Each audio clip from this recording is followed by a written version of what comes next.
So the microbiome is really a collection of microorganisms. So, like bacteria, fungi, viruses, and they live all on the outside of your body, like on your skin, covering your eyes, and all inside your body, nasal passages, mouth, all the way through your gastrointestinal tract.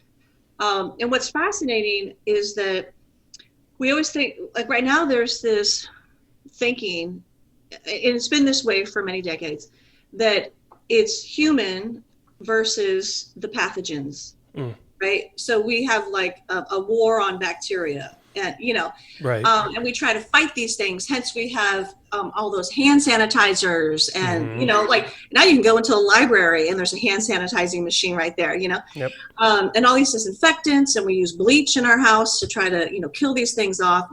We take antibiotics when we get these infections because we have overgrowth of these bacteria. But really what we're learning now is that we are more microbe than we are human. So for instance, we believe we have somewhere between 9 to 10 bacterial cells in our bodies for every one human cell. So Wow. we're actually more bacteria than we are human. That's wild.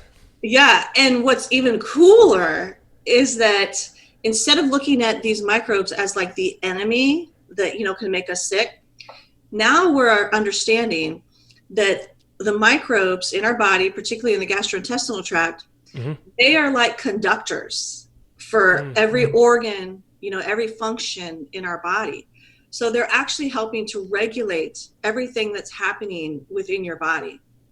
So they're critically important for your health and your well-being. And so building what we call a robust microbiome is what Joel and I believe is the critical way to achieve optimal health and wellness. So, whether you're trying to reverse a disease or prevent a disease, or you're trying to win a triathlon, it's really the key is to build a robust microbiome. And when I say a robust microbiome, I mean not only the number of microbes, like in your gastrointestinal tract, for instance, but the type of microbes. So what we're learning is that we are largely, in particularly in America, when you consume this Western diet, the standard American diet, and you consume food that's produced in our food supply, you are killing off microbes to a large extent throughout your gastrointestinal tract. Interesting. And so there's reports that it could be up to like about 30% of our microbial diversity has been lost already. And this is From nutrition? From nutrition. Wow. It's largely from nutrition. And part of that is once you understand the nuances of the food supply, it makes perfect sense because most of the food in the grocery store is actually sterilized.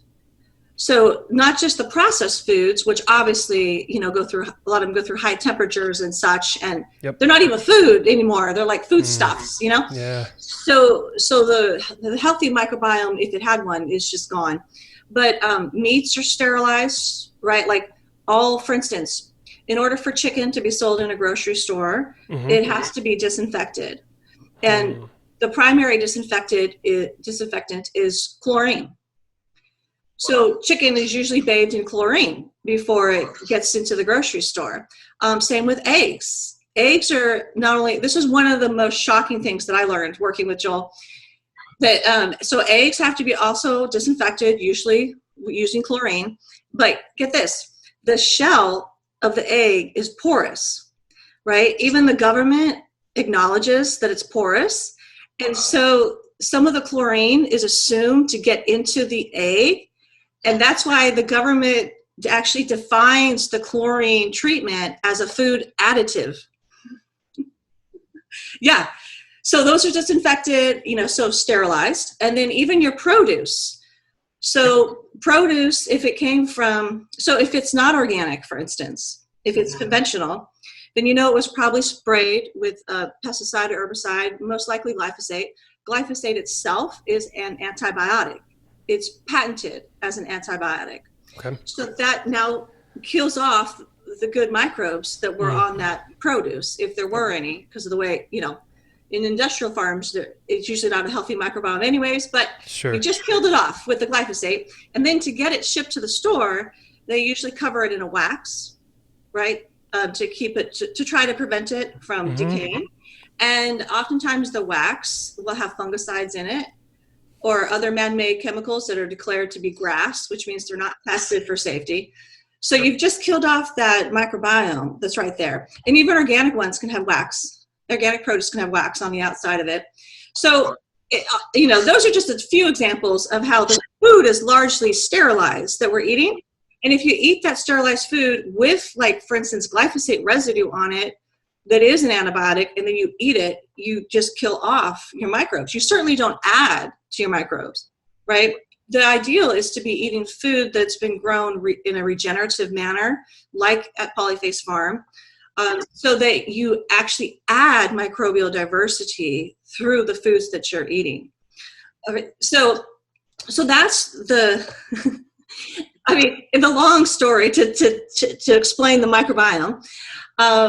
And so a lot of what we're seeing is when your microbiome, when you decrease the number of microbes, you actually become less resilient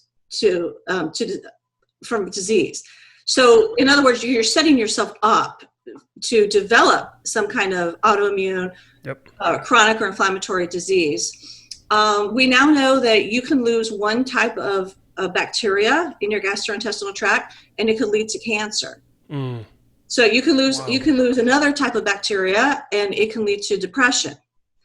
So it's very important to, every day try to focus on how can I increase my microbial diversity. And we give multiple tips in the book about, actually one of the reviewers, Andy from Manward Press, said that our book is a survival guide for the war on your microbiome.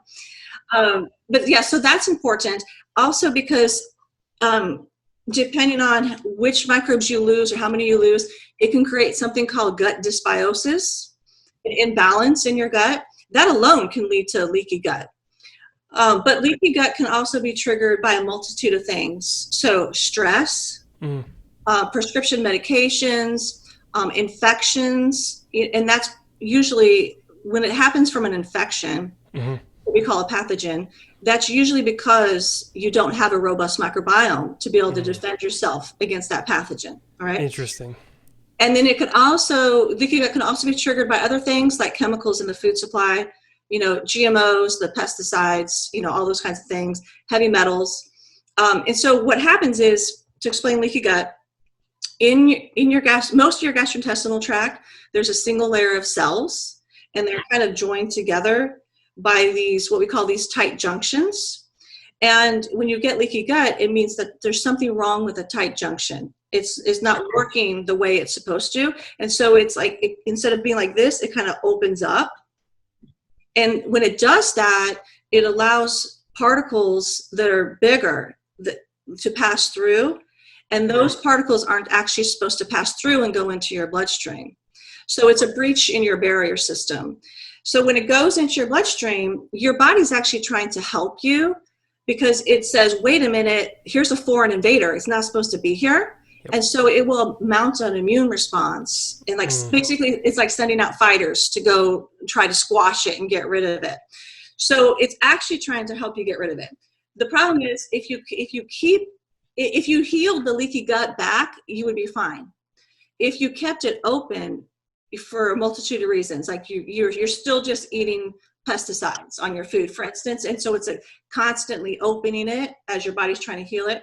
If you keep it open over time, that's when it becomes a real problem, because there's the food particles or whatever it is, the microbes that aren't supposed to be in there, when they get into your body, that's when we start seeing like food allergies and food sensitivities really like skyrocketing, because the body thinks it's foreign.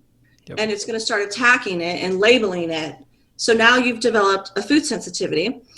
If it prolongs even longer, that's when you can develop autoimmune conditions. So we think what happens is you have this chronic inflammation, and it could be over like a 10-year time period, right?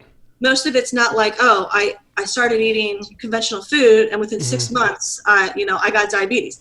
These things happen, 8, 10 years, sometimes longer. So if you stay in a state of chronic inflammation over that longer period of time, then your body sometimes can get confused. It's called molecular mimicry. So instead of just attacking that foreign invader that came in, sometimes that foreign invader can look like proteins in your tissues. So like gluten looks a lot like protein in your tissues. And so it will start to attack your own tissues because it's confused. Like it's still trying to help you, but it's just confused. And so what you have to do, and that's how you develop the autoimmune disease. So for instance, if it attacks you in your joints, you can develop rheumatoid arthritis. If it attacks you in the pancreas, like if that was your genetically weak link, then you can develop diabetes, and so forth. And this holds true now. We know this connection between leaky gut and every single chronic disease. So it doesn't matter if it's cancer, diabetes, heart disease, lupus, arthritis, MS, all of these diseases that we previously categorized as chronic diseases they were recategorized as inflammatory diseases because of this inflammatory process that I'm describing. And now they're slowly starting to be recategorized as autoimmune diseases.